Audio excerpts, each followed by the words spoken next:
talking about how to get an unfair advantage to match as an IMG. Okay.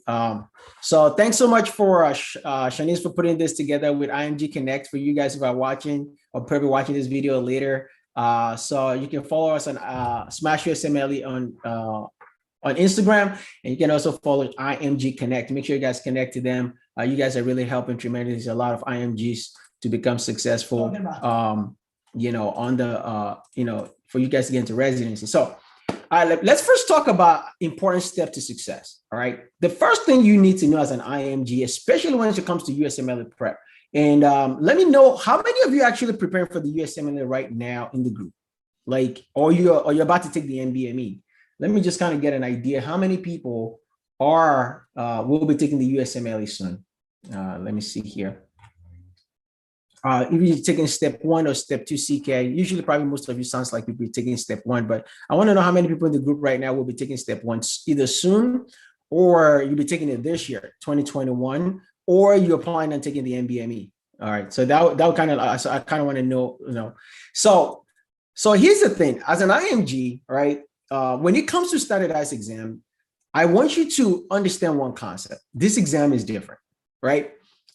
It's different from your medical school exam. It's different from, you know, the way you study to get through your medical school exam. You're kind of learning systems, maybe a little bit of integration here and there. But I think the biggest challenge a lot of IMGs have is they don't declare themselves knowledge bankrupt. Now, what I mean by knowledge bankrupt is not necessarily mean that you don't know anything, but keeping your eyes and your mind to possibilities that the information that will be tested in the USMLE is literally like a big iceberg, okay? And what I'm telling you is that most students, right, they don't understand this simple concept, all right? It's called the iceberg effect, all right? So when students are approaching step 1 or step 2 CK, right, it's like you here on a boat, like on a ship, right? You're on a ship, and you can see far, right? This is the USMLE exam. And a lot of students say, oh, you know, like I keep hearing these people on the internet saying in 6 weeks, they got through step 1 and they got a 265, right? Or somebody said, I just memorized UWorld or memorized first aid and UWorld and first aid and pathoma, right? Which is what everybody's talking about, right? And you said, okay, everybody said I should memorize first aid, UWorld, first aid and pathoma, but why is everybody not getting a 260 on the USMLE? Why is 70% of IMGs only passing the USMLE in their very first attempt? If that's just a magic bullet, right? Like, I mean, don't you guys feel the same way, right? If people are telling you, well, that's all I need to know, well, why is only 8% of people getting above 240 in the USMLE, right? Because there's more to the story than they tell you. And what typically happens is people underestimate the volume of information that's tested on step 1 or step 2 CK, step 3. They also underestimate the fact that the information is integrated. So in order for you to learn possibility of the information that you see in this exam, you yourself have to say, you know what, I'm going to go in with an open mind and understand the strategies. This exam is 50% strategies and it's 50% actually knowing the information. Okay. So what typically happens is students will realize, well, I kind of know C. diff. I know a little bit about C. diff, blah, blah, blah, blah. They know a little bit of information, but then they fail to realize how deep the USMLE goes, right? The information is a big iceberg, right? So if you only know this top, you're not going to do well in the exam. You have superficial knowledge. But the further down you start to apply the concept and integrate the knowledge, the more you're going to get your score kind of go up. So that's why I always talk about declare yourself knowledge bankrupt, saying that I'm going in studying for this exam with an open mind so that I can learn everything they want me to know for this exam. And it's a lot of information, but it's all connected because the human body is connected. The second step to success is do not assume you know anything, because this exam is going to humble you, right? And that's what a lot of IMGs find out, right? They make a lot of assumptions like, oh, I think I know that information. But until you start seeing how we're going to test you on that concept, you cannot make that assumption. Because the moment you start to do that, then you're setting yourself for failure, okay? Step number 3, I want you guys all right now listening to me to grab a piece of paper and write on that piece of paper. And this time, it sounds like a stupid exercise, but trust me, you're going to thank me later when you do this, all right? So when you're studying for this exam, let's say step 1 or NBME, right? You need to write down your goals. So the first thing you want to do is you write your name at the top, so you know it's yours.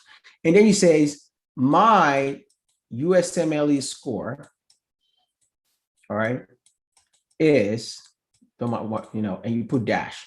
And I want you guys to put whatever number you want to score that exam, right? Let's say, 269 or 667, right? And you're going to take this little piece of paper and you're going to stick it on the wall at the top of your head of your bed. Or you're going to put right back where you brush your teeth every morning. This is called goal setting. This is how I've become very successful in life, not only just as an entrepreneur, as a, as a physician. I like to set goals, right? And when I create that goal, I need to see it. So that when you wake up every day, this is what I'm working towards and this is what I want to get. Because if you don't write that down, don't say words like, I just want to pass this test. Oh, I just want to, give my best shot, right? That's not how you have to be definitive and you have to be specific. Now, the next step to your success is you have to be realistic with a study timeline, okay? At SGU, how many months did they give you guys to study for step one? Let me see what, how many months did they give you to study for step one? Just put in the chat. I want to see. Up to 6 months. Anybody else? 8 to 10 weeks. Okay. So up to 6, Mark, is that up to 6 weeks or up to okay, so let's be very clear. Okay, so I know exactly. About 2 after term 5. What do you mean? 2 months or okay? Let's be very specific, guys. All right, August class will be starting only 6 to 8 weeks. Okay, it's kind of gray area. You can stretch it. Katrina says some students have 6 months, some have 8 to 10 weeks. All right, so what I'm getting is that after your MD5, right, you take your MBME. If you pass that MBME, they're giving you 2 months. That's what I'm hearing from you guys. But I know if you don't pass that MBME, you got to come back and retake the MBME, which is going to stretch the time period that's going to take you. Because I know some students that are already gone home from the island, right? I don't know if are you guys back to school yet? Or everything is still virtual? Is everything still virtual?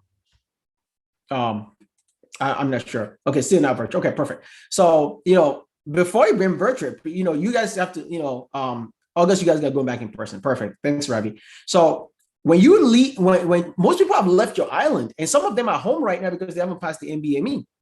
And the number one reason why they haven't passed the MBME because they have content deficit, right? They're struggling with the information. They failed the USMLE of some sort, right? So you as an individual, right? What I always tell you is that to fail to prepare is to prepare to fail. And I'll give you guys an advice for medical school right now. I know what's MBME? Okay, so MBME is the Ravi. Are you an SGU too, or you're just an IMG? So MBME is so there's the CBSE, which is the exam that most Caribbean schools require medical students to pass before they can take step one. It's kind of like a screening test. They want to know if you have the baseline knowledge to pass the test before they let you take the USMLE. Because if you don't pass that test, you can't pass the USMLE. And sometimes the cutoff score is 200. Some schools are 195 or 196. Every Caribbean school is different. However, for you guys, if you're in medical school right now, the only thing you have control over is your classes, right? So when you finish MD1 and MD2 and you're going to MD3, the moment you eat MD3, you should start thinking about, my goodness, I should start getting myself kind of ready for the USMLE by MD3 before you even hit MD4, okay? And this is how I used to do it. The first thing I did was I mastered and made sure I'm comfortable doing well in my classes. If you're still struggling to get through physiology and path and GI and endocrine and whatever, then you shouldn't be adding USMLE to your study session yet, okay? But once you kind of get that under control, you are able to study the information, you're passing your tests, you're getting A's and B's, right? And you're not a struggling student. What I recommend is start doing questions along because you're still in school right now. So you can start doing 10 questions a night to review. But it's all about how you review the questions, okay? Well, I'm not going to be able to go into everything tonight, but, we'll touch about, so that you're preparing yourself. Like, think about it. If you were doing 10 questions a day at MD3, right? Or even, let's say MD4, right? Maybe MD4 is very better, and by the end of that semester, maybe it's 3 months or 4 months, you've done probably close to 1,000 or 800 or 500 questions, depending on, like, obviously when it's time for your exam, don't do any questions, right? Remember, rule number one, get your school under control, like you have this knowledge under control, and then you can add USMLE prep to it, okay? You start looking at your first stage, you start taking notes little by little, okay? All right, because then you're preparing yourself before you take that CBSC in MD5 so that you can do well. most people, what probably ended up happening is that they're not ready. By the time they say MD5, they're still struggling, and then you guys don't get a lot of time to study, and boom, they take the MBA, the MBME or the CBSE, and then they fail the exam. Okay, so you need to have a realistic timeline. All right. Finally, your next step to success is knowing the max cycle. All right. So let me erase this. So remember, before we talk about the max cycles, I want you to understand that you need to learn to set big goals. Okay. Now, 270 looks like an impossible number for a lot of people, but the truth of the matter is people do score 270. Do you have to score 270 to match? No, of course. Like you can get a 210 or 215 or 220 and you still match, right? But for IMGs, what I was telling you is the higher your score, the more likelihood you're going to get more interviews and the higher chance of matching. Now, of course, USMLE is going past fail. No. Okay, Katrina, I knew you were going to say that. USMLE is going past fail next year, January 2022. Okay, everybody's talking about this pass fail, like we're already using pass fail. We are not using pass fail now. If you take the USMLE up to next year, January, you are going to get a 3-digit score. Okay, but next year it's going to be pass fail. And, I'm going to address that real quick because somebody might bring that up later. Like, how is it going to impact IMGs? Okay. It's going to impact the entire medical system, right? Because if you think about it, IMGs, as of right now, the higher you score, the higher you can get, chance of matching and getting interviews. But think about it. Do you guys know what we call the E-roads? Anybody know what E-roads stands for? So in the United States, when students at medical school and they're like, well, I don't need a high score to match. What they're saying is I'm not applying for a competitive specialty. So if you guys never heard the word E-roads, it's called the E-roads to riches. Okay. It's called the E-roads specialties to riches. And this is emergency medicine, radiology, ophthalmology, anesthesiology, dermatology, and all surgical specialties. So everything is surgical specialties include general surgery, okay, vascular surgery, orthopedic surgery, neurosurgery, urology, okay.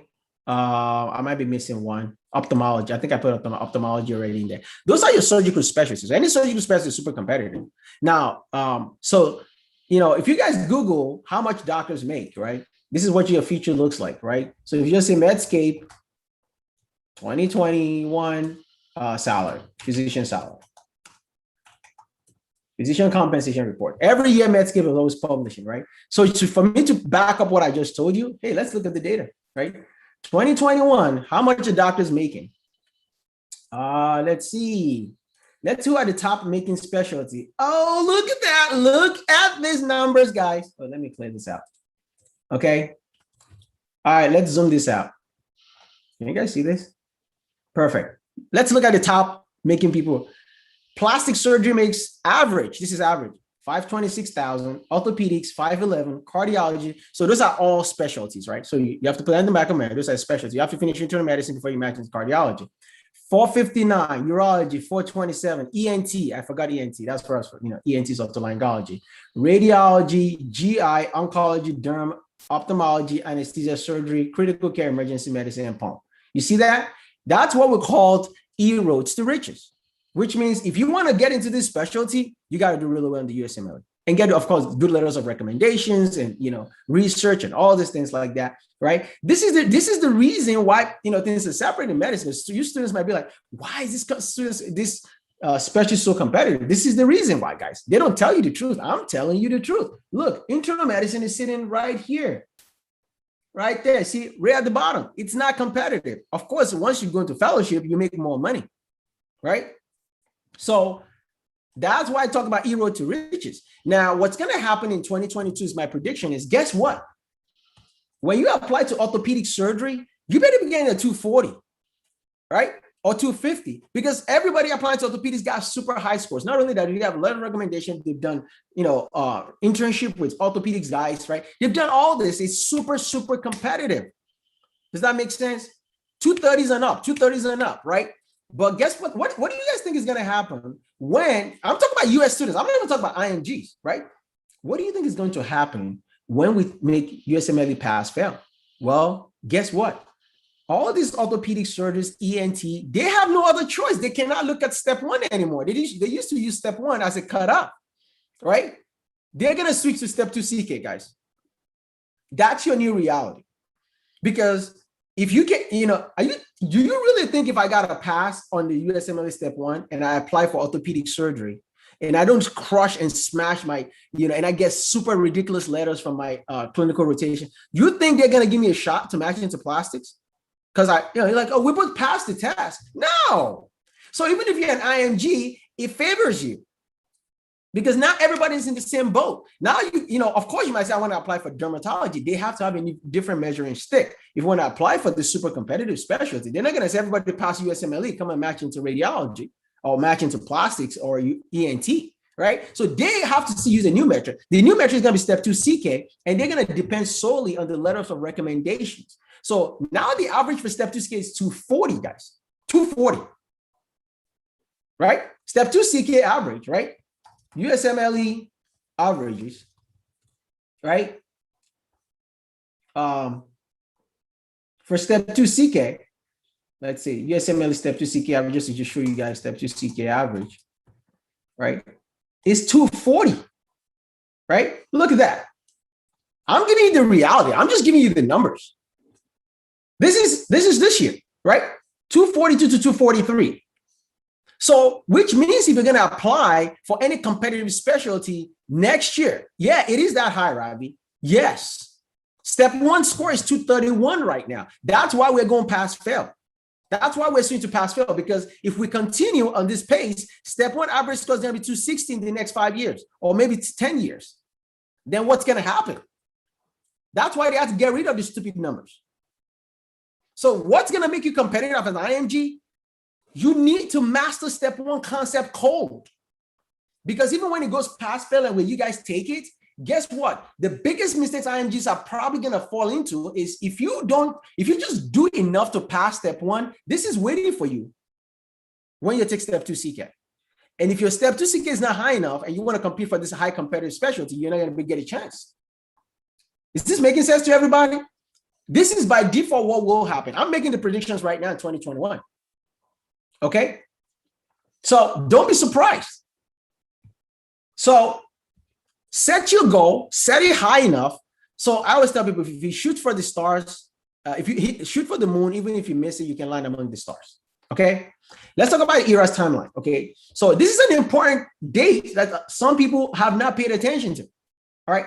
So the ERAS timeline is the timeline you guys are going to be applying for residency. Obviously, depending on the situation as a medical student or IMG, but guess what? It doesn't matter whether you're an IMG or you're not an IMG. This is everybody's applying through the same match.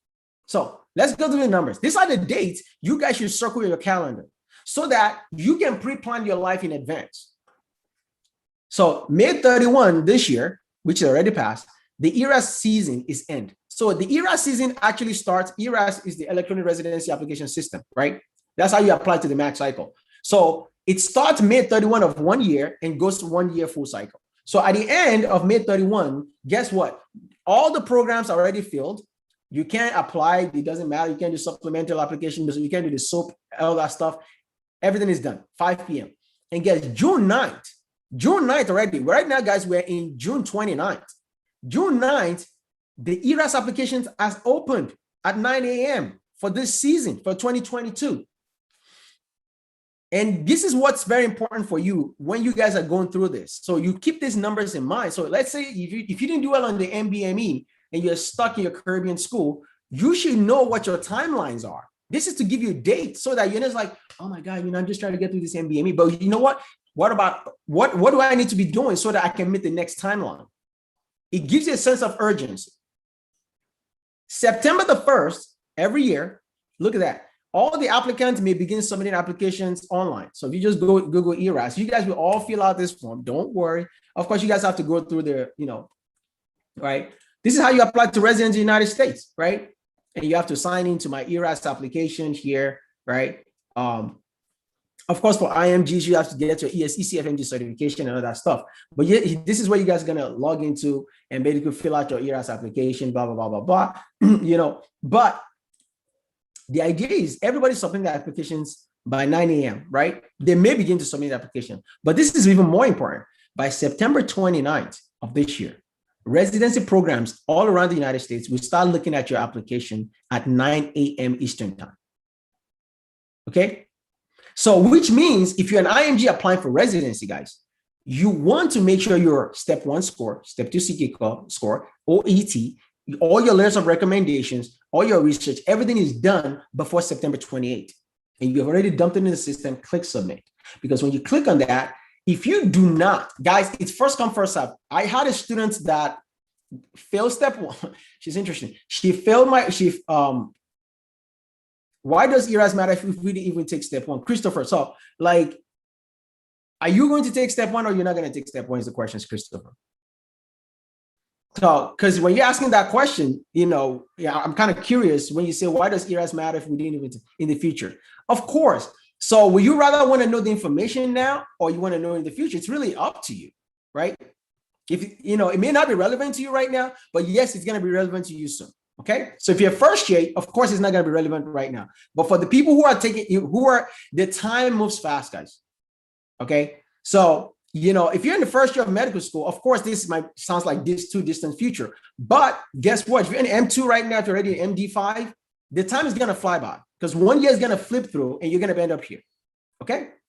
Remember, this is all about making you competitive, right? For now and the future. Okay. All right. So the idea is make sure you have all your applications in by September 29th when it's actually the time is due. Okay. The reason is this is what's going to allow you to be able to get more interviews. All right. All right. So now here it is. Right. This is the timeline I just talked about. All right. And now I'm going to segue, all right, into how to dissect USMLE questions. Right. What year are you in, Christopher? Are you first year, second year, MD 1, 2, 3, 4, 5? Kind of curious. All right. That's why I asked the question at the beginning. How many? Okay. So you're in MD2. So you're going to be finishing your MD2 and then go to MD3. So you're pretty much a first year, right? That's probably why that information, but you have to understand that people in the group right now who are actually, already in MD5, who will this timeline will be applying to when they actually start the next year cycle, okay? All right, so we're gonna talk real quick about how to dissect USMLE questions, okay? And this is always a big thing that a lot of students don't fully understand. And I'm teaching you this strategy today, okay? Let's talk about some common misnomers and mistakes when students are approaching the USMLE. The first one is lack of a systematic approach to a standardized exam. The USMLE is standardized exam, which means that this exam has been given to thousands and thousands and thousands of people over the years, right? And the score that you're actually going to get on this exam is actually equivalent to the knowledge you have at the time when you take it. Let me say that again. The score that you will get on the USMLE exam is literally a direct proportional relationship to what information and concept you understand. The more you know, the higher you score. The less you know, the lower you score. The USMLE is not a memorization exam. 70% of it is critical thinking, okay? 30% is memorization. 70% is actually critical thinking. Also, buzzwords are no longer used on the USMLE exam. For example, current jelly sputum, right? In alcoholics, right? That's a patient that has Klebsiella pneumonia. They won't tell you the patient has current jelly sputum. They will say the patient has hemoptysis. Osler-Weber-Rendu syndrome, they're going to put hereditary telangiectasia, okay? Hemorrhagic telangiectasia. So you need to know all the different names of every different of the same condition, because if once they know that a lot of people know the names of the condition, they use the other name. Okay. Now here's another thing: the question banks are not used as learning tool. So I always tell my students when they come to my course, I say, listen, guys, the question bank is a learning tool. Whether it's SmashUSMLE, UWorld, Amboss, RX, whatever, right? Kaplan, right? The question bank is actually a learning tool. But a lot of mistakes we make as students is that we think, oh, I'm just doing practice questions, right? But I wish the question bank can be turned into a book for you, because then you realize, wow, this is a solid book, right? So understand that a lot of students like, what should be my percentage in UWorld, or what should be my percentage in this Q bank? Like that's equivalent to how I'm going to do well in the exam. Guess what? Forget it. There's no correlation. That you're scoring 50%, 70%, 100% on the Q bank has no correlation to what your actual USMLE score is. What's close is your MBME, right? Your MBME score report is what is the closest. It's called a self-assessment for a reason, because that exam has been given to thousands and thousands and thousands of people. And here's my ranking: MBME, then UO self-assessment. MBME, UO self-assessment. Right now, we have MBME 25, 26, 27, 28, 29, 30. And the new changes they've added to USMLE is this: now social sciences and communication, big on the exam. Okay. Now, the Q bank cannot substitute for content deficit, guys. If you don't know the information, right, doing questions is not going to solve your problem. This is the reason why everybody says you want first aid pathoma, and then I always ask them, how many people are scoring 260 on the USMLE or 250? You're like, well, it's about 8%. Like, what happened to the rest of the people, right? It's because if you have a very weak foundation of knowledge, you're still going to struggle. You end up wasting the Q bank. I've met thousands of IMGs that come to me. They're like, Dr. Addition, I've gone to UO 3 times and I failed the exam 3 times. And I say, do you think there's a problem somewhere? They're like, I don't know. I said, the problem is you have content deficit. You don't have a solid foundation of clinical knowledge. Your basic foundation of medicine is very weak. And you think if you just go through all these questions and you're not even using the questions the right way, okay? But the key thing is when you guys are doing questions, remember, explanations are the key to your success. Guys, if you're doing 40 questions a block in a Q bank, it should not take you anything less than 3 to 4 hours to review it. If you spend less than that, you are just wasting your time. Don't rush through the explanation. That's the most important part of the process. Is it hard? Yes. Is it painful? Of course. I remember when I used to do questions back then, like, you know, I got tired. I was like, my goodness, I'm doing 40 question block and I'm still like, it's taking me 3-4 hours to get through this block because I'm taking my time. I'm taking notes, right? I'm reviewing the information. And guess what happened? I called my friend. I said, listen, I don't know about you, but it's taking about 4 hours to go through this block of questions. Like me too. That's the process, guys. It takes time. A lot of people will skip the explanation. They'll skip the incorrect explanation. They only read the correct explanation. Some people will read just the education objective. Don't do that. Read the full explanation and then summarize it and take your little notes in your first aid. You got to go through the Q bank at least twice, guys, before taking the exam. Your first time should be in tutor mode. The first time you're doing the question bank, do it in tutor mode. There's no reason to do it in time mode. What use is that? Remember, it's a learning tool. You are learning from the question bank. You are not trying to figure out how many percentage you're getting right or wrong. Yeah, it's cute information to know. Wow, I got 40%. The first time I was doing UO Q bank, I remember back then, it's 2008, 2010. Geez, it's been almost 11 years ago, right? I was scoring 20, 25% in the Q bank and I freaked out. But over time, my percentages start to go up because the more information I knew, the better I got, okay? Now I'm gonna show you guys the ease method. Also called, and we're not going to talk about a checkpoint system, but your goal, guys, on the USMLE is to answer the question correctly with unhampered precision and efficiency. The good news is the questions they're going to give you on the exam has only one answer, and it's going to test you only on one concept. So that's the beauty of the game, which means if you know that particular concept and you know that particular answer, you're going to get that point. And if you get as many points as possible, your score goes up.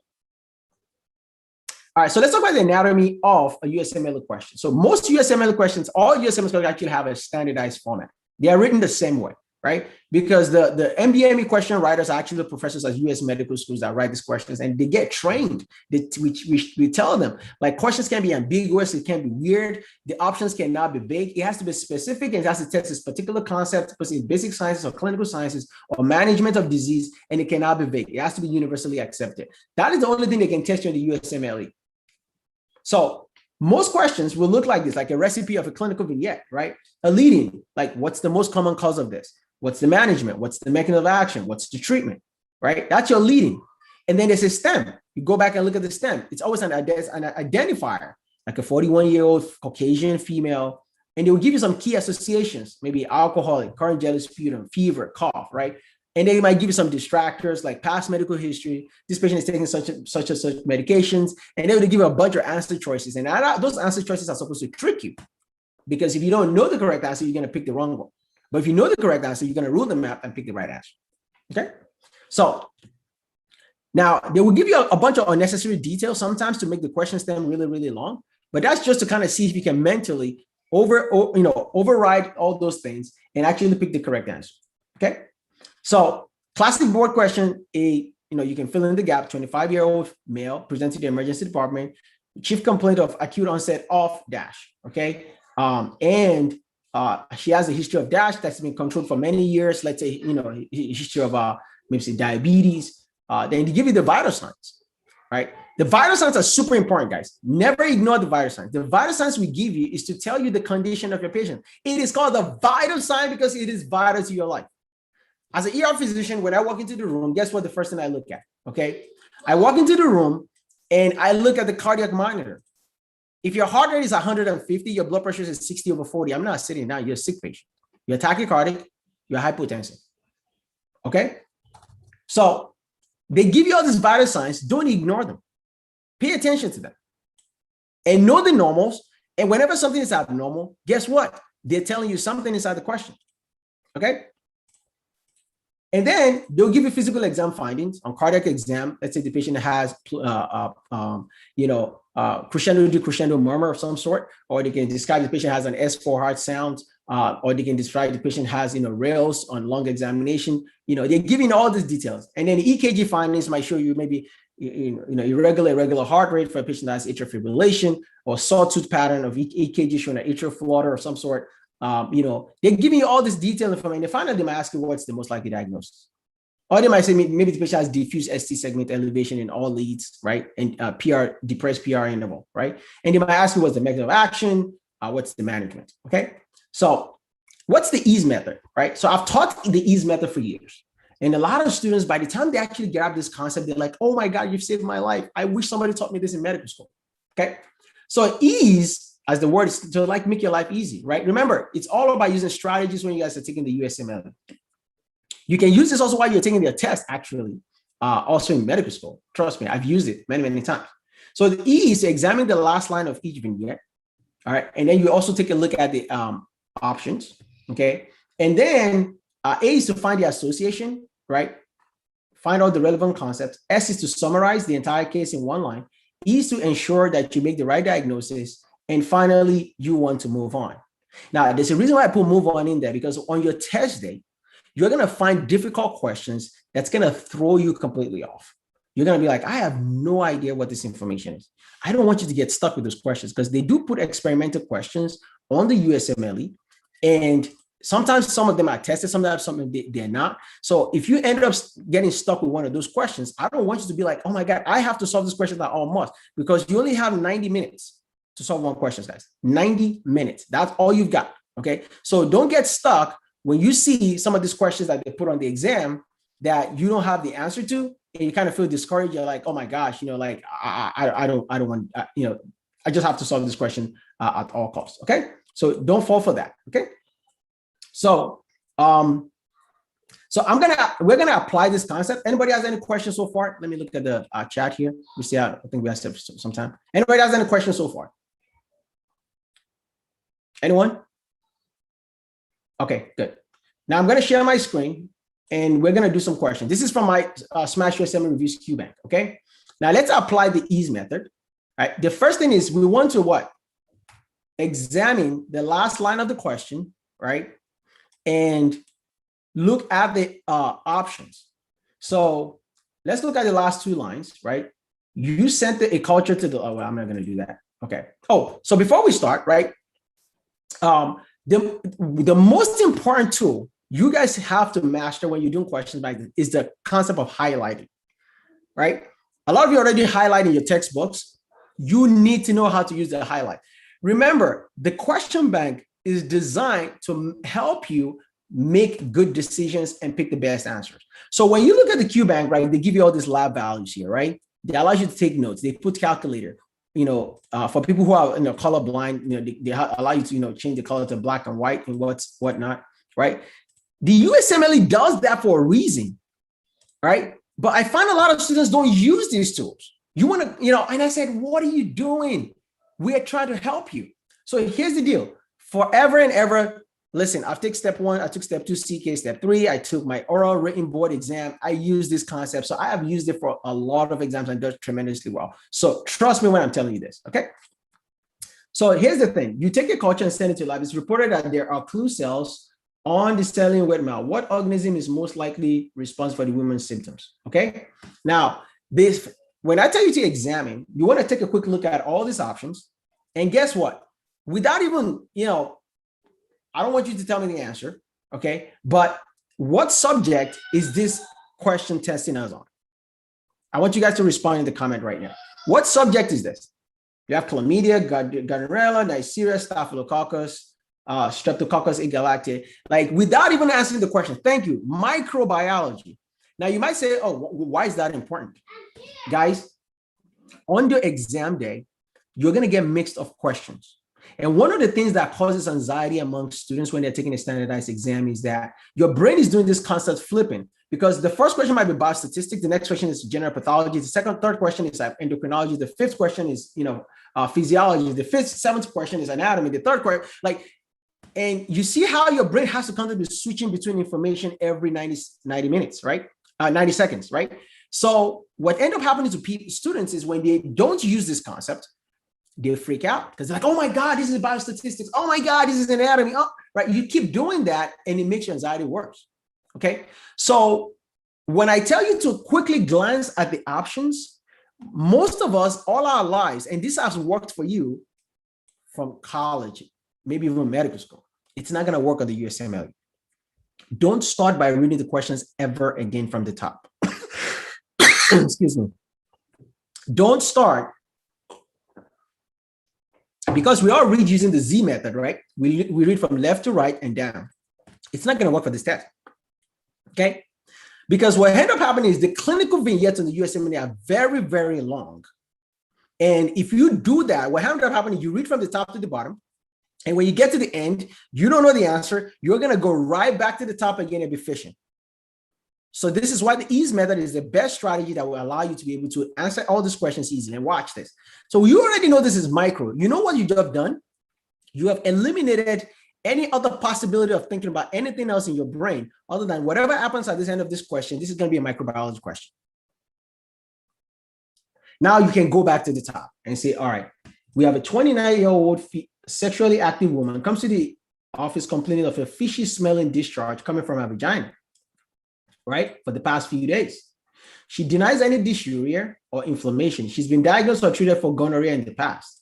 On exam, you identify a thin, grayish white discharge that coats the vaginal walls.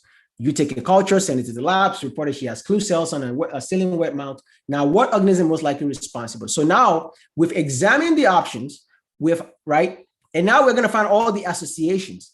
You see, when I highlight, what ended up happening to me is that now I can see the most important information in these questions. That's what an association is found. So what I can do is I'm like, okay, I found all the associations so far. Then I'm going to need to summarize. Now, summary takes time and skill. By the time you have done 1,000, 1,200, 2,000, 3,000 questions, trust me, you're going to get good at summarizing this question. At the first, it's going to be hard. That's why sometimes students struggle using the ease method, because like, I can't summarize the case in my head. Now, it takes practice. So now I can summarize and say, this is just a 29-year-old sexually active woman with a vaginal discharge that has smelly, fishy smelling vaginal discharge, right? And that has clue cells on wet mount. And she has a history of STD, like gonorrhea, right? You see how I'm able to summarize it looking like 1 or 2 lines, right? That's a skill that takes time, because at the end of the day, remember, they are going to ask you one concept and there's one answer. So they're asking me, what organism is responsible for this patient? So now you have 2 options. Let's assume you don't know the answer, right? You don't know the answer to this. And this is an easy question, by the way, right?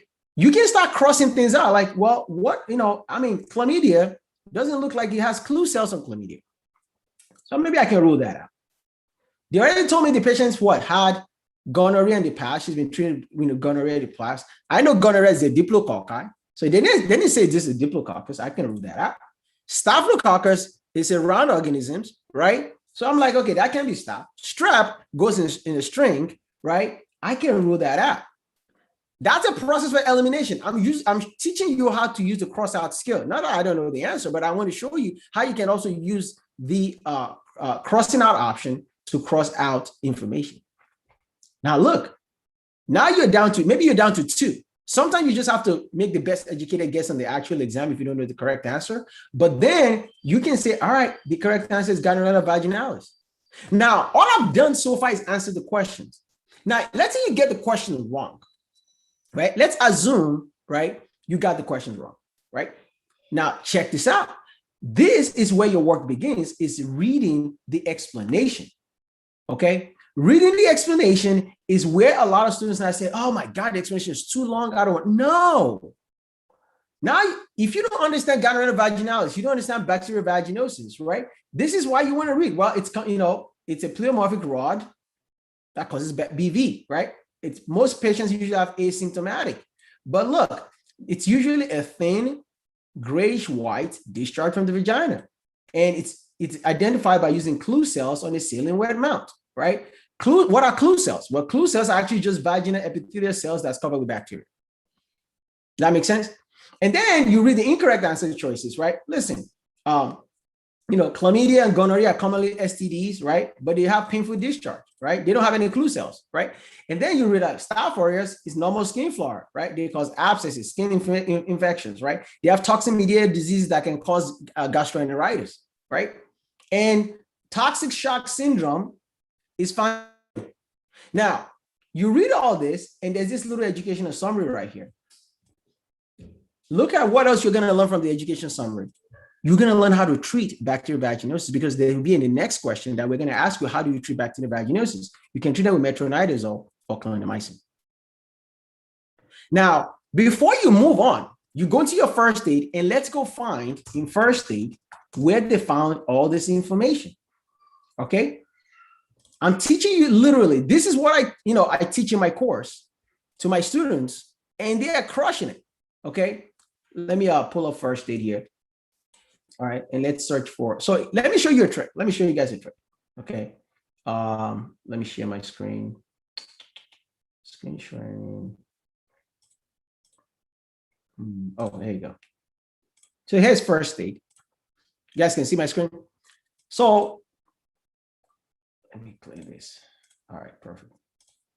When you guys have, what you want to do is search for bacterial vaginosis in first aid. And when you search for that, give it about a couple of seconds, you should be able to pull up BV for us. Right there, boom, right? Look here. Now I've gone straight into first aid, and now I can go and read, what did it say in first aid about this information? A pleomorphic gram variable rod involving bacterial vaginosis. Remember, these are the epithelial cells, right? With bacteria, those little bacteria, right? And they always have that grayish vaginal discharge with a fishy smell. It's non-painful versus vaginitis, right? Associated with sexual activity, but it's not a STD, right? It's usually due to an overgrowth of certain anaerobic bacteria in the vagina due to decreased lactobacillus. So women get this disease, right? Just from bacterial overgrowth, okay? Because they don't have lactobacillus. Why? Lactobacillus is the organism that makes the pH of the vagina acidic. So when you have less lactobacillus, become alkaline, and guess what? BV gets to grow. Now, most important thing is you're going to see clue cells, which are vaginal epithelial cells covered with gardnerella, right? Which you're going to see right here, right? So what are you going to see? There's a specific test. It's called the amine whiff test. I used to do this in residency. When I do a vaginal discharge in the female, I don't do that. I send it to the lab now. When I was a resident, I take a vaginal discharge, I put a little on a slide, I put a bunch of potassium hydroxide in. When you actually smell it, you smell the fishy odor. When you guys get into residency, you'll be able to do this, right? Okay, that's called the amine whiff test. Like, you just want to smell it, right? But look what happened. The vaginal pH is what? Greater than 4.5. Greater than 4.5 means it's an alkaline vaginal pH. And look at the treatment. Now, if you were to be reading this section by yourself in first aid, it's not going to make any sense. Does that make sense? But when I put it inside a clinical case, you see how it's much, much clearer. That's why I call that concept. So here you take, most of the information is that you just take a little notes in here so that you can remind yourself the next time you see this concept. Because here's what I'll ask you. What's the mechanism of action of metronidazole? What's the mechanism of action of clindamycin? Right? So this is how you guys get a high score when you are studying for the USMLEs. Was this helpful or not? Say yes in the chat. What I just taught you guys, was this helpful? And that's just one case, right? So as an IMG, this, and I can't go into everything yet because, you know, there's a lot more information that, like, you know, I would like to share with you, because we didn't talk about, like, you know, checkpoint system and, you know, code switches, because we don't have a lot of time to do this conference. Okay. But you can use this to your own advantage. Your friends are not doing this.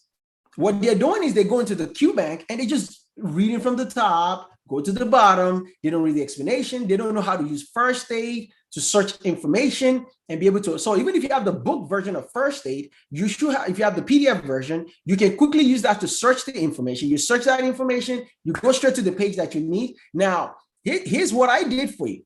So let's say that you don't understand STDs very well, right? Because this is an, or, you know, like chlamydia, gonorrhea, trichomonas, and then, you know, bacterial vaginosis is not an STD, right?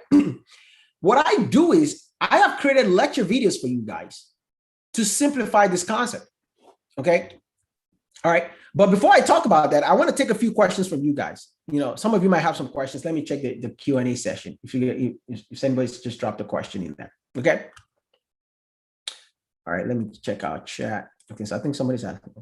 All right, so Dima says, can I apply for this match and buy the token and put the letter of recommendation before finishing my step exam? So if you're applying for the match, this is from Dima, I think he's asking the question. You know, yeah, you can start filling out the form, of course, before you take your exam. Absolutely. If you already have your step 1 score, you can put it in, and then until your step 2 CKS comes along, then you can put it in later. Absolutely. You don't have to wait. Okay. All right. So how many of you have heard about SmashUSMLE reviews? Say yes in the chat if you heard about SmashUSMLE. Now, I wanted to share with you what makes SmashUSMLE different from every other company in the world. Okay. You see, because I've realized that there's discrepancy in the knowledge and how IMGs are learning, I decided to create a framework for you guys. And part of the framework is just what I just showed you here. And another problem I noticed is that IMGs don't have someone to talk to, someone who's done well, right? And if you're in medical school, you got to go talk to people in your upper classmates who can give you direction, but they got to spend a lot of time with you to coach you, right, and mentor you, right? And if you don't have access to those people, you're trying to just, you know, go on Reddit, right? And when you go on Reddit, how many of you go on Reddit or studentdoctor.net? Is that where you get your information from? Yes or no, right? You go on Reddit or studentdoctor.net, right? How many of you feel more anxiety and panic when you go on those platforms than when you're actually just sitting by yourself, right? Because it looks like the more questions you're looking for the answers to, the more confused you get, right? Like somebody, and it seems like everybody on Reddit seems to get 245 and up. Nobody fails the exam, right? Everybody seems to be getting 245, 247. You know, yeah, you know, I read all the posts all the time. Well, let's see. UL self-assessment 1, 263. UL self-assessment 2, 65, 265. You know, step 1 score, you know, 266. And spent 8 weeks to study, right? Now, are there people that can do that? Yeah, but the truth of the matter is people are lying. Even for US medical students, let me be honest with you, it takes us 1 year to study for step 1. Actually 2 years. You see, there's this bias that goes into your mind that you forget that we've been preparing you from MD1, MD2, MD3, MD4 for just one test. So what ended up happening when people get that 2 months off, they go on the internet. I said, well, I in 6 weeks, I did my dedicated. What about your pre-dedicated time that you were studying? Did you count that? So don't get discouraged by what you see other people are posting online. All right. And I would say, like, listen, congratulations on your score, right? But if you're not going to sit around with me one-on-one to teach me how you did it, then your information is not valuable to me, right? Does that make sense to you guys? So be careful when you're taking information on the internet. Anybody can post. I can go on the internet and post anything, right? But unless you're going to have someone who's going to sit down with you and coach you and mentor you and train you and get you through the process. You know, for example, like one of the things we do here at SmashUSMLE Reviews is when you decide to join my program, number one, I'm going to give you a personal coach.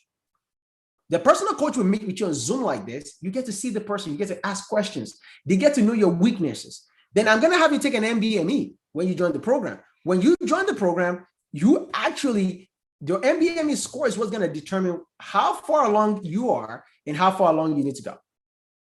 Okay. And then we determine your weak areas and your strengths. And that's how we create a schedule for you. Now, everybody's schedule is different, right? People go online and just download somebody's schedule. How can you use somebody else's schedule for you if you don't know what they're studying? Maybe you're supposed to start with micro and they started with biochem. Do you know why they started with biochem? Because that's their weak area. Because you don't want to start with your strengths. You always want to start with your weaknesses. That's a big common mistakes IMG, so even med students in general, right? Because it's like a tree. You want to grab the lowest hanging fruit so that if you grab those lowest hanging fruit, your score goes up, right? So that here at SmashUSMLE, we give you a personal coach. The personal coach works with you. We create a master schedule, a plan, right, for you based on the resources you have and using our program. Now, let me show you something. Okay, let me see if I can pull this up real quick. All right. Because some students like, what exactly do I get when I join SmashUSMLE Reviews if I decide to join SmashUSMLE Reviews, okay? Let me see if I can share my screen here. And if you guys have any questions, please feel free to ask me any questions. You know, this is a free session, so don't hold back. Let me see if I can find this. Okay.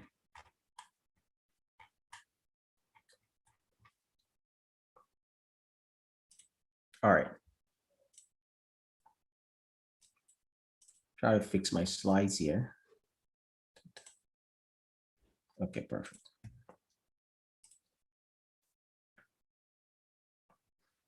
All right, I think it's working. Okay, so I got a question here. Let me quickly answer that before we.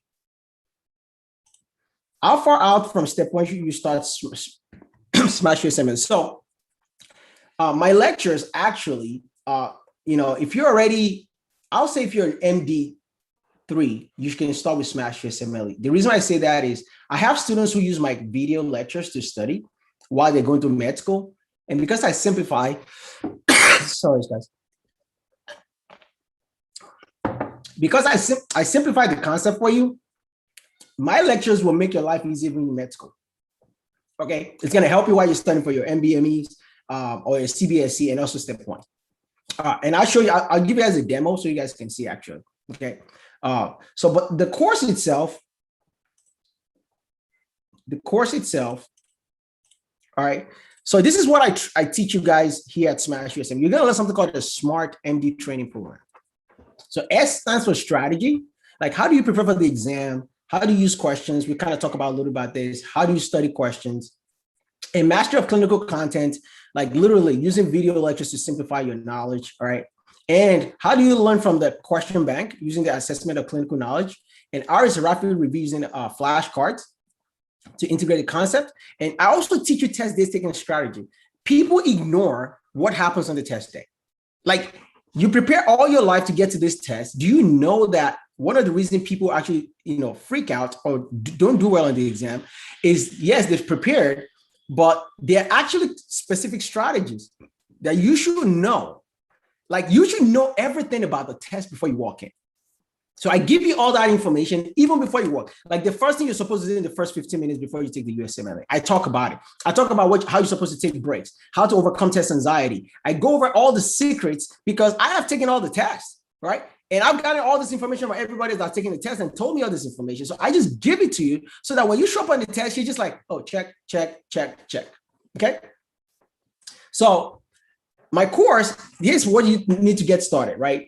I have a 4-week live hybrid masterclass plus self-paced course. Okay, it covers USMLE step 1 or step 2 CK. Okay, right now we're offering a lifetime membership that's actually going away in the next few months. Okay, lifetime means you get 10 years access to my lectures. Okay, or you can get access to my self-paced course. And you know, some of you have never heard about the masterclass before. So SmashUSMLE is the only company that offers something called a masterclass, and I'm going to explain to you what a masterclass is. So what I did was I took first aid. And then I created clinical videos with my team and to explain 80% of all the high yield information in first aid in 30 days. Like in 30 days, we go over first aid. It's intense, it's amazing, but I integrate all the book together to you as one. All right. That's what the masterclass is all about. And until you attend my masterclass, you are going to be blown away. Okay. So we cover all the 19 subjects, covering USMLE step 1 and some step 2 CK content. We're planning on adding pediatrics, general surgery, emergency medicine, infectious disease to the step 2 CK lecture soon. All right. But here's what you're going to get. The 4-week life hacking masterclass comes with 1,200 USMLE Step 1 practice quizzes, okay? You get a copy of the first aid, Smart MD training course. You get also my sample schedules. We already have sample schedules, but we only use that as a template. Your coach is actually going to use that sample schedule to help work with you to create your own schedule because everybody's schedule is different, okay? Also, I have my book. I'm going to show you my Step 1 book, which includes all my lecture notes, about 718 pages. And you get access to my Smart MD WhatsApp group. So I have a private WhatsApp group where my students have access to me. There's about 500 plus IMGs in that group. They all have study groups, right? So you're not lonely. You're not studying by yourself, okay? You also get daily study tips from me and my team. Like I'm always posting, motivating you every single week, okay? And then you get access to 24/7 email support. You're also gonna get a few bonuses. My USMLE exam day ritual ebook, the How to Dissect USMLE 2-hour question, 2-hour webinar. It's actually a 2-hour webinar on this. I only did the 30 minutes or 45 minutes, okay? And then the USMLE exam day webinar, okay? Now for the self-paced course, which I'm gonna show you a demo before we wrap it up. I have about 708 videos, about 220 hours, covering Step 1 and Step 2 CK video lectures, plus over 4,000 USMLE Step 1 and Step 2 CK question bank. Now, obviously, Step 1, if you get the Step 1 package, you get only access to Step 1. If you get Step 2 CK, you get access to Step 2 CK question bank. You also get my Smart MD Study Strategy Training Series, my SmashUSMLE High Yield Lecture Notes. For you guys who are going to be studying for Step 2 CK in the future, the best book is not Master the Boards, guys. Yale G First Aid. If you guys have never heard about this book is the best book out there. Oh my gosh, I love this book. Literally covers everything for Step 2 CK and Step 3. So when it's time for you guys to study for that, please, you get a free copy from me because Dr. G and I are partners. So we actually ship you a free book. Okay. You also get your private coaching call, okay, with our team, my USMLE prep audiobook, detailed 12 to 6 week study plan. I also have my Insider Secrets to Scoring 260 ebook and instant access to my high yield flashcards and my How to Prepare for my USMLE ebook, okay? Plus the Smart MD WhatsApp group and daily study tips, okay? Now I'm gonna share a quick testimonial. This is Taylor. She just matched into internal medicine, family medicine this year. She actually failed Step 1. She went to Trinity School of Medicine. And when she came across my course, this is what she had to say. And I just passed Step 1. Yay. So I just wanted to talk a little bit about my journey. I'm currently a 4th-year medical student, and I went through Trinity School of Medicine on St. Vincent and the Grenadines. Coming from the island to the States was kind of a difficult transition. You know, you're away from your school base, and I started studying for Step 1 on my own, and unfortunately did not pass the first time around, which was incredibly devastating and discouraging at the time. So I knew the second time around, I needed a different approach. I've been an athlete my whole life, have had some amazing coaches, so I needed to find a coach and a personalized program. I'm also very financially conscious, so I also needed a program that kind of fit in my budget and a program where I get the most bang for my buck. So I was actually watching an ad with Dr. Adesina, and I felt like he was speaking directly to me because he was talking about somebody in my situation who had a fail and was very hopeful that, you know, with hard work, I could rewrite my own story and use it to my advantage, that I overcame something. So that gave me a lot of hope. And I took his program into consideration and compared it price-wise against other programs, price and effectiveness. And it seemed like SmashUSMLE was going to be a good fit for me. So I was paired with a tutor, and my tutor was amazing. We met once a week, every week leading up to my exam. And he completely made a personalized program just for me and my schedule. I love to work out every day, so we definitely incorporated things that I love to do to make studying enjoyable, but also made it really effective for me. And every week we would make adjustments, what was working, what was not. We'd go over questions, we'd go over test taking strategy. I really felt like I got a lot of bang for my buck. He provided me a lot of materials, cards, educational videos, just lots of resources that are really cost effective or cost nothing at all, that were really helpful. So I felt like I was studying very efficiently and had a good time with my tutor. He actually became a really good friend. So he was very encouraging, would check in, and even leading up to my test, Dr. Augustina reached out personally, which I thought was awesome, and gave me some really encouraging words. And after I had taken my test and passed, he had a lot of kind things to say as well. So it was awesome to see his involvement in the program. There's a WhatsApp group that talks about questions and just different things surrounding, the USMLEs and residency match. So it was really helpful to be connected to that whole community. And honestly, everything that I learned leading up for step 1, I'm taking into step 2 and will also help me with step 3. So I really feel like I got the most bang for my buck and just had a really enjoyable experience studying for one of the biggest tests of my life. So if you're on the fence about it, give it a try. Work with one of the tutors. I promise it's such a good investment. Go for it and good luck. So that was Taylor. Okay. She ended up, taking step 2 CK, and she matched into family medicine this year. This is countless, many students have come through, SmashUSMLE just like this. Some of them have failed the CBSC, failed the MBME, they've given up hope, and then they come through the program, and then we show them exactly how to study the right way. So if you're interested in joining the program, trust me, this would be the best investment you ever made. All right. We're going to work with you one-on-one. We're going to put with your personal coach that will work with you. If you guys, want to have a group that wants to join at the same time, I will put the link for you guys where to sign up. Okay. If you want to sign up tonight, you can. I'll put the link right here for you guys. And if you guys want to ask me any questions, please kindly feel free to send me any questions. I haven't seen any questions so far, but here's the link if you want to join the program. All right. You can always join the masterclass anytime, even if you want to join the program. If you don't want to, if you want to sign up right away. So you literally, you just go right here. Let me share the page here for you guys so you can see. So you just go to this link, smashusmle.com/enroll. And when you get to the page, you see here, there's 2 options. So the 4-week life RB masterclass comes with the self-paced course, but you have to understand this is the lifetime bundle. So that's a platinum plan that gives you access to all this content I give you. And it's normally like, $2,000, you get $500 off for today only. And it's 3 easy payments of $597, it's $1,497. All right. And if you just want the self-paced course only, you can get the self-paced course.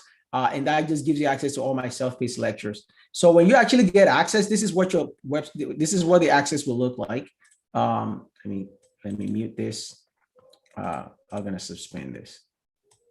For students who are kind of curious what the platform looks like. So once you log into your dashboard, you're gonna see right here, home, start here, videos, step 1, QBank, flashcard, and test the secrets. Okay. And here's where you can generate your questions. There's about 2,200 step 1 questions. We're adding more to it this year. For step 2 CK, we'll have to about 2,000 plus. And you can see accumulated performances here. So by each subject, kind of see how you're performing. All right. And you can review all your tests right here. Okay. For my video lectures, they are amazing.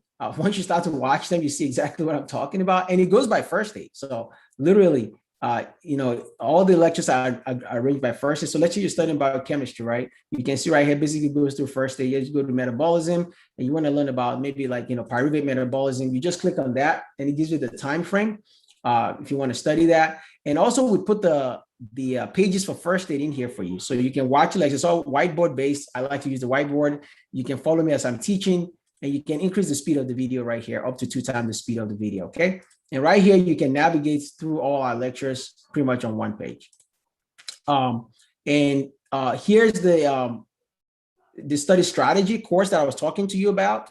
This study strategy is pretty much a little bit of it I've taught you here. But of course, there's a lot more. So these are all the video lectures you get access to: how to interpret your NBME score report using the intensive master period, how to use your first aid, the clinical framework, study tests, the most common mistakes. I mean, like this is a lot of information which comes with that. And I also have the USMLE Mastermind course that I actually just taught to my students. And these are the video lectures. You guys get to see it like right here. And it kind of breaks it down step by step. Like this is the mastermind. Once you go through this mastermind course, your mind will be blown. You'll be amazed how much information you're going to learn. And so for students who actually join the program, you're going to access to my notes. So we actually, the PDF version of the notes will not be available probably in the next few months because we're having the paper version available to students. And this is actually my own step one notes. Okay. We just wrote it with my team, SmashUSMLE step one, how you'd review a book. Right. So because a lot of students have complained over the years, Dr. Addition, I can't understand what I'm reading in first aid. I wish somebody wrote in a better format. So guess what we did? We decided to write out first aid in a much more easy format for you guys to be able to understand. And you guys can see right here, these are actually notes you can read, right? Everything pretty much written out for you, detailed step by step, right? It took almost 5 years to finish writing this book, but we wrote it together so that, whatever conditions you're being tested at the exam, right here, you can see it, okay? All right, and there's a lot more. Like you get access to the flashcard section right here. You're gonna see here the flashcards here, all the different flashcards that you get access to, and you can basically see the correct and incorrect answers, okay? And my Test Day Secrets course is right here. You're gonna be able to basically, go through this, literally, this is gold. Like once you go through this, it teaches the USMLE mindset, everything basically I teach my students. It's almost 3 hours webinar that I put together. And then the masterclass is available on SmashUSMLEreviews.com. Okay, right here. And this is where you get access to, we're going to combine them together soon, but this is where you get access to all the masterclass lectures. Okay. And basically you're going to be able to, learn everything in 30 days. I'm telling you, it's amazing. All right. So that's SmashUSMLE Reviews. If you want to join tonight, you get $500 off for you guys to just save tonight if you click the link. So I just put the link right here for you guys. And if you want a group discount, if multiple people are signing up, definitely let us know. We do offer group discounts to students. Okay. Any questions from anyone? Let me see. Was this helpful for you guys? Was this helpful? If you have any questions regarding, first year, second year, third year, residency, like feel free, just put any questions here. I'm more than happy to answer your questions for you guys. Okay. Anyone? Let me see. All right. Okay. So if anybody doesn't have any questions, thank you guys so much for coming out tonight. I hope you learned 1 or 2 things on how to basically make yourself competitive as an applicant applying to residency. And like I said, if you guys want to reach out to have any questions for me, this is my email, draddition@ftplectures.com. Let me see. So I just put my email in there. You can follow us on at SmashUSMLE on Instagram. Okay. So if any one of you have any questions for me that maybe you didn't want to post right now during the meeting, definitely shoot me an email and I'll be more than happy to answer your questions. Okay. Let me see. Amaka says she sent me a DM. Oh, okay. I'm gonna check that. Okay. I'll definitely check your message tonight and respond to it. Okay. All right, guys. Thank you so much for coming out tonight. It's Dr. Addition from SmashUSMLE.com. I wish you guys all the best on the exam. Trust me, you guys are gonna make excellent physicians. No matter what. Listen, I went through it myself, and I know it might feel difficult at first, but trust me, eventually you're going to be an attendant like me one day, taking care of patients at the bedside, saving people's lives, which is the ultimate goal where we all want to be. And I can tell you, it's the best feeling, right? You can do this. You've committed to this process, and I want you to know that no matter what you're going through, you can do this, right? It's going to feel difficult. There'll be hard days, but you want to be a physician, and the price of becoming a physician requires a lot of hard work, dedication, and a lot of years. But I guarantee you, when you finish medical school and you get through residency and you become an attendant, life is so much better. It literally is. So don't give up, don't give in. Listen, if you need help, you guys you're already spending almost $200,000 in student loans to go to medical school, right? The cost that you're going to use to get my course is nothing. It's literally a drop in the bucket, right? It's less than the cost of what they charge you for one class in medical school. But this course is going to help transform your life. And my team and I are looking forward to working with you to make you a better doctor. Okay. So listen, invest in the program. Let us help you get to your dream goals, pass the USMLE, so you all can match into residency. Thank you all for coming out tonight. Till I see you guys again next time. Thank you to Shanice for putting this together for IMG Connect. If you're not haven't followed them yet, make sure you follow them on Instagram at IMG Connect. Thank you guys for coming out tonight. Till I see you next time. Have a great evening. Bye-bye.